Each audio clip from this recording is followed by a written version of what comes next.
সর্বোচ্চ চেষ্টা করার পরেও দেখবেন, সর্বোচ্চ চেষ্টা করার পরেও দেখা যাবে দিন শেষে আপনি অপরাধী হয়ে বসে আছেন।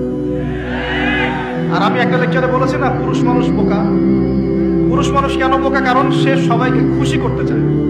সে চায় মা সুখে থাক, বোন সুখে থাক, স্ত্রী সুখে থাক, যদি আরো স্ত্রী থাকে ও সুখে থাক, সন্তানরা সুখে থাক, সবাই ভালো থাক।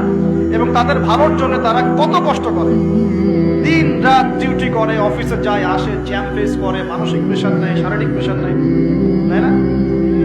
অথচ এই কষ্ট কিন্তু মহিলারা বোঝে না, বোঝে? সবাই বোঝে না। আছে অনেক ভালো স্ত্রী আছে, কিন্তু সবাই কিন্তু বোঝে না।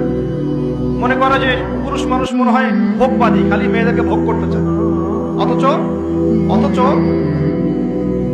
সবাইকে সুখে রাখার এই চেষ্টায় একজন পুরুষ দিন শেষে নিজেই সুখী হয় না।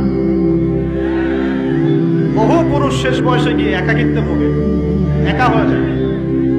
এই জন্য বলছি, ফ্যান্টাসি বাদ দেন। ফ্যান্টাসি বাদ দিয়ে হালাল রিজিক হয়েছে, একটা নেককার পরহেজগার মেয়ে দেখে বিয়ে করে ফেলেন।